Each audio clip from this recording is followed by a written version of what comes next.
vamos a recordar la tríada de Virchow, que también lo hablamos ya por eso es que hay cosas que ya hemos hablado que lo voy a pasar. Éstasis venoso, hipercoagulabilidad y la pared vascular. Siguiente. Es un poco repasar lo otro. Éstasis venoso que ya vimos, la pared vascular, y nosotros nos vamos a buscar a las anormalidades sanguíneas. Y en los estados de hipercoagulabilidad ahora vamos a los déficits congénitos hereditarios. Siguiente. Entonces, en los estados de hipercoagulabilidad congénitos tenemos la deficiencia de antitromina 3, de proteína C, de proteína S, la deficiencia de cofactor 2 de la heparina, trastornos del fibrinógeno, trastornos de la fase de contacto, trastornos del sistema fibrinolítico, acá no destruye la fibrina. Por ejemplo, hay una disminución de la plasmina y el plasminógeno, déficit de los que son los inhibidores de estos para destruir estas enzimas, y acá vemos uno que es la homocistinuria. Siguiente. Por ejemplo, ahora tengo un paciente, lo he visto en interconsulta de la sala San Pedro, un señor de 60 años, venezolano para variar.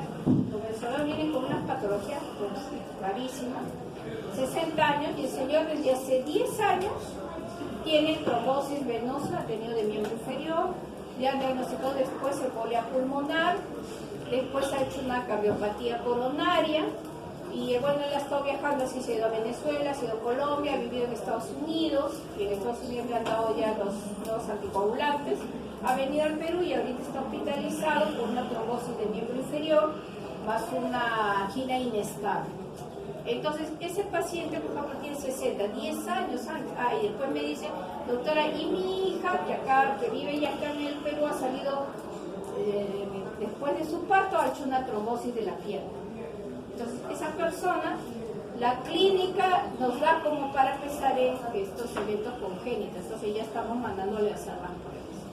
Entonces, los estados trombofílicos congénitos, a diferencia de los adquiridos, que afectan un solo factor de la coagulación. O sea, yo puedo decir, es una antitrombina, déficit de antitrombina 3, déficit de proteína C, de proteína S, por ejemplo, cualquiera de las que les hemos dado. El defecto adquirido, no, yo no puedo decir, el trastorno adquirido puede tener deficiencia de antitrombina 3, puede ser trastorno del sistema fibrinolítico, tiene varios sistemas alterados. Acá no, acá tiene uno. Lo segundo, la mayoría cursa con trombosis venosa, excepto la homocistinuria, tipo trombosis arterial.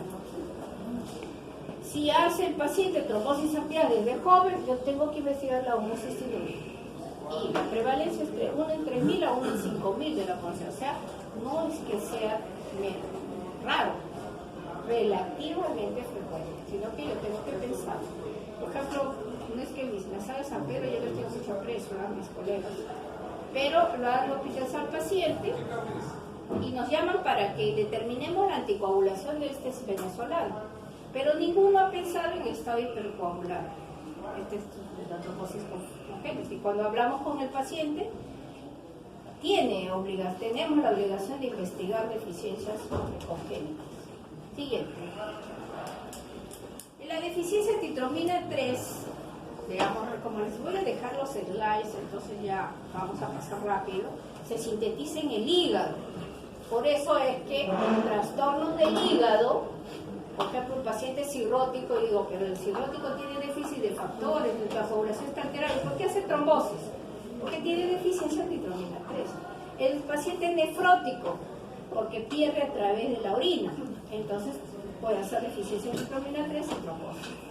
Y por eso la antitromina 3 inactiva la trombina y también a los factores, casi todos de la vía intrínseca, 12, 11, 10, 9 y calibre. Siguiente. Es el prototipo de los estados trombofílicos. Es en realidad, dentro de las patologías trombóticas hereditarias, es la más frecuente. Autosómica dominante. Pues así, se aparece en un familiar, por ejemplo el papá, y dice, bueno, mi hija también, entonces es dominante. De 1 en 2.000 a 1 en 5.000, se detectó primero en Noruega, en una familia, El homocigote es incompatible con la vida, si es que viene el rango por padre y madre. El heterocigote, en cambio, va a llevar una vida con trombosis, ¿no? Cuando la actividad de factores de un 30 a 60% del rango normal para sin trombosis. Siguiente.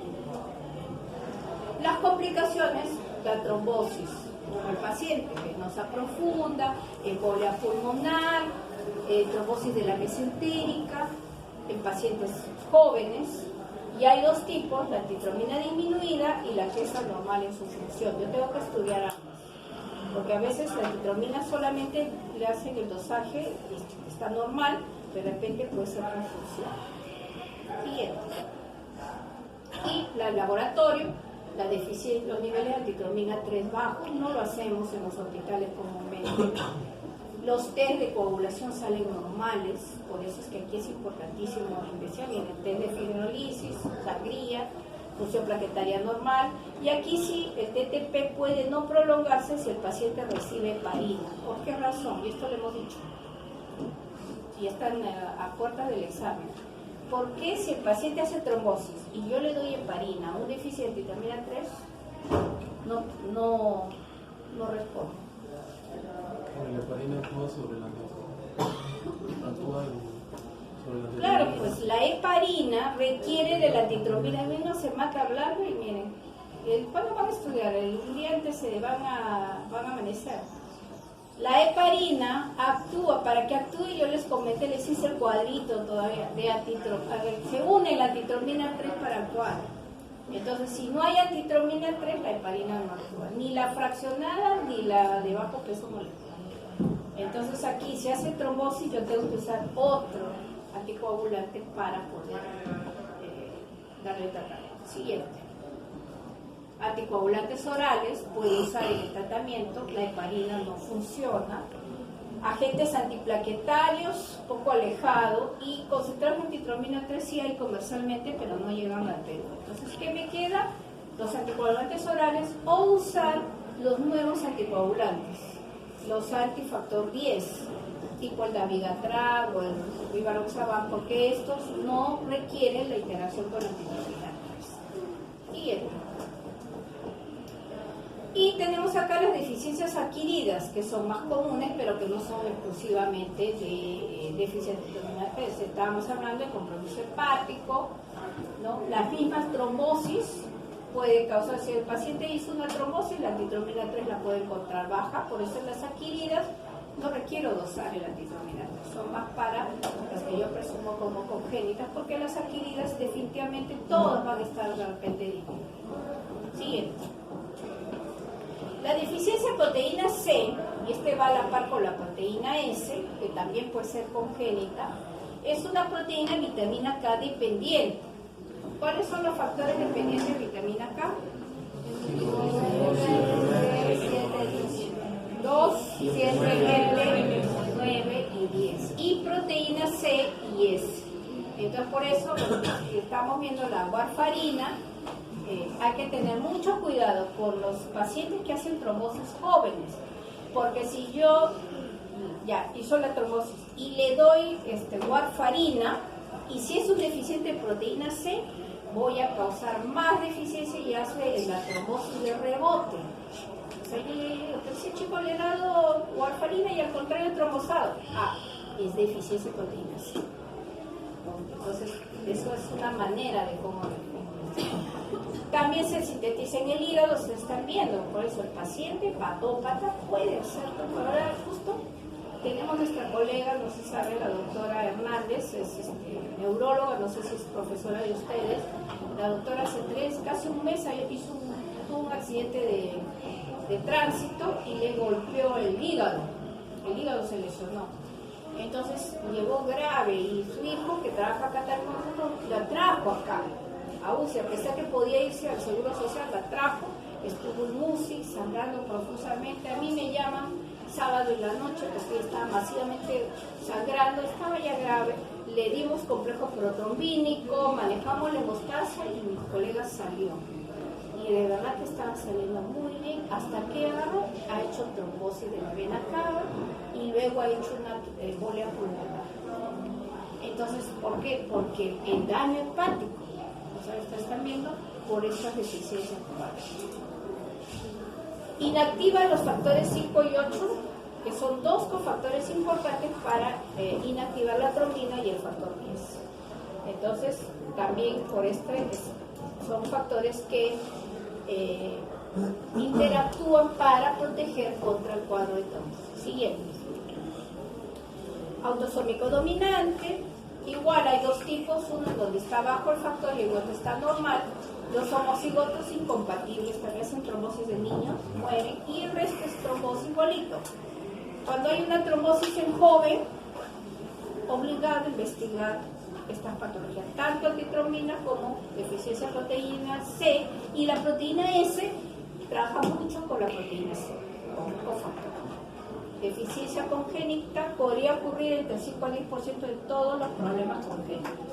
Y acá en la proteína C no de warfarina, es lo que comentaba, porque la warfarina, al bloquear los dependientes de vitamina K, va a hacer que la proteína C baje más, igual que la proteína S, y va a causar la necrosis de rebote, que puede ser en las zonas distales, dedos de las manos, de los pies, la oreja, en la nariz, comienzan a necrosar por los microtrombos.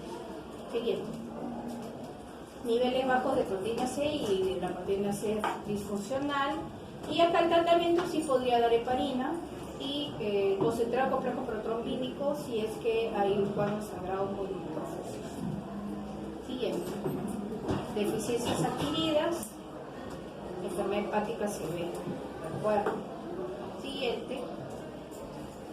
Entonces, para ver los problemas de trombosis va a depender mucho de la edad. Si hay una evaluación primaria, antitrombina 3, proteína C, proteína S, el síndrome antifosfolipídico, que por ejemplo al paciente también le hemos dicho, porque podemos tener, ustedes están viendo, el síndrome antifosfolipídico se está presentando con mucha frecuencia. Y si ya esto inicialmente no está encontrado, me voy a los otros trastornos, sobre todo el sistema fibrinolítico, que ya son mucho más marcados. Y recuerden, factor 12. En la mañana le pregunté la R3 tengo una R3 de hematología de Cayetano Heredia, y la pregunta fue: ¿qué déficit de factor de la coagulación en lugar de dar sangrado da trombosis? No me supo decir, es el factor 12. Es el único factor que deficiente te causa trombosis, el resto te causa sangrado. Y sí, los activadores de la fase, o sea, el activador, el osquininógeno de alto peso molecular, o sea, de fase de contacto, pero el resto te causa sangrado. Siguiente.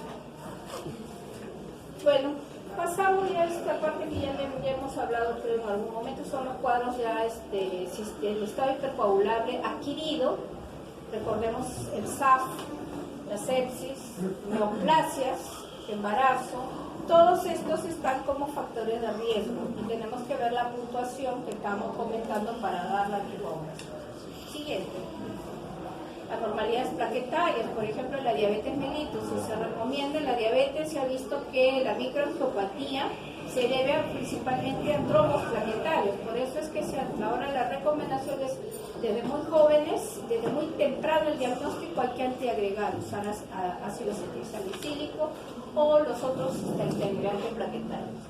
Anormalidades vasculares, donde el estasis venoso, las prótesis valvulares, ¿no?, cardíacas, el cuadro de hiperviscosidad, en todos estos, la púrpura trombocitopénica trombótica, el síndrome urémico hemolítico, son por problemas de índole vascular. O sea, ahí hay una interacción con el vaso y que puede ocasionar trombosis.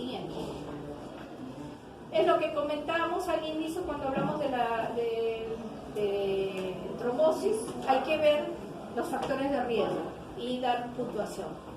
Por ejemplo, si solamente tengo un joven de 20 años que se operó del apéndice, no tiene mayor riesgo, es una cirugía común, la edad tampoco es un punto. Pero yo voy sumando los puntos y en base a la sumatoria de puntos yo ya determinaré si anticoagulo o no. Y ustedes ven, los trastornos traumatológicos son los de alto riesgo, las fracturas, sobre todo en cadera, que la persona está postrada, que no se va a movilizar por más de un mes, o las artroplastías, sobre todo rodilla, también es otra zona donde afecta muchísimo y tiene un alto riesgo de trombosis. Entonces yo voy a ver el puntaje, un punto le doy, 2 puntos si le asigno cirugía mayor, paciente que esté hospitalizado, confinado por más de 72 horas, si le ponen un catéter central, si es un infarto agudo o una insuficiencia cardíaca, ya le asigno 3 puntos y así voy sumando puntuación. Siguiente. Y esa es la condición del paciente, la predispuesta si tiene aparte otra condición asociada. Voy sumando puntuación y en base a esta suma, si hay una deficiencia hereditaria que condiciona la trombosis, voy dándole puntuación. Siguiente, adjunto el factor de riesgo. O sea, el factor de riesgo es el puntaje de la primera de exposición más el de predisposición y le voy a dar un total para designar el factor de riesgo. Siguiente. Y el factor de riesgo me va a dar bajo riesgo, riesgo moderado, riesgo elevado o muy alto riesgo. El bajo riesgo es un punto, me bastará con movilización precoz o medios físicos. Hablamos de medios físicos, la compresión neumática es el único medio físico. Antes decían, bueno, voy a hacer el vendaje de los miembros inferiores. Ustedes están viendo, ya no vendamos. Si ustedes hubieran venido hace 10 años, todo el mundo era vendado, las piernas hasta acá. Por supuesto que el paciente al día siguiente la venda parecía soltada. Ya se ha visto que el vendaje de miembros inferiores no protege absolutamente nada para la trombosis. Es la compresión neumática, o sea, son unas como medias que se le coloca al paciente y lo conecta a la electricidad y dentro van a ser, a nivel de la unión gemelar, van a comprimir así, relaja, comprime, relaja, comprime. Es el único medio físico que protege, pero como es bajo riesgo, solo se puede movilización precoz, basta. En 2 puntos empiezo la heparina. Ahora ya no usamos la no fraccionada, vamos a la heparina de bajo peso, pero a dosis bajas, puedo dar 40 miligramos subcutáneo porque tiene un riesgo moderado. Y si es que puede usar, por ejemplo, es una persona que va a entrar a sala de operaciones y en la misma sala de operaciones también le ponen la compresión neumática y con eso protege.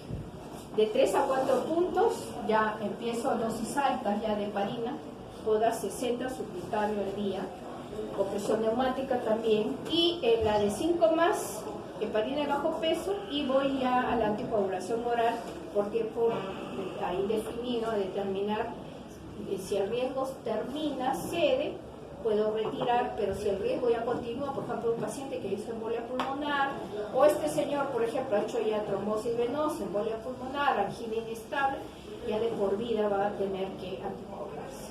Siguiente. ¿Y por qué los factores de riesgo? Porque vamos a ver a qué le tememos cuando hacen trombosis venosa, a la embolia pulmonar, mortal, que indica muerte, o que retrombose. Y ustedes están viendo que los riesgos van, de acuerdo al riesgo, el porcentaje de la incidencia de trombosis se va a incrementar. Por ejemplo, aquel que tiene un riesgo bajo, no es que no trombose, pero el menos del 10% va a ser una trombosis venosa. Entre el 10 a 40, si es riesgo moderado, y miren, puede ser hasta 80% el riesgo se incrementa si el riesgo es alto. Y acá recorremos mucho pero nosotros que somos hematólogos, cuando nos vamos a viajes largos, por ejemplo, cuando uno viaja a Europa, son 12 horas en el viaje. Siempre estamos nosotros pensando, y entre los colegas nos dicen, ¿te has puesto tu heparina? Uy, sí, pero uno recomienda a veces, no, póngase la heparina de bajo peso, pero a veces uno piensa, me lo voy a poner, me lo pongo o no me lo pongo. Entonces es mejor hacerlo, porque al final, bueno, un pinchancito, pero se hace una trombosis, porque hay la trombosis del viajero. O sea, el estar sentado mucho tiempo, por eso es que tampoco es la recomendación, ustedes están jóvenes, pero tampoco es que no lo vayan a hacer. Incluso las mismas aeromosas, ellas ya saben los ejercicios que tienen que hacer las personas. No sé si ustedes han viajado a Europa, les dicen, ¿no? O cuando se viaja al Asia, que es más largo el viaje, ellas agarran y hacen, ya, párense los pasajeros, hagan esto, hagan el otro, hacen ejercicios para movilizarnos, para evitar el riesgo de la trombosis. trombosis proximal, miren, y la embolia pulmonar puede llegar hasta 10% en los de alto riesgo. Siguiente.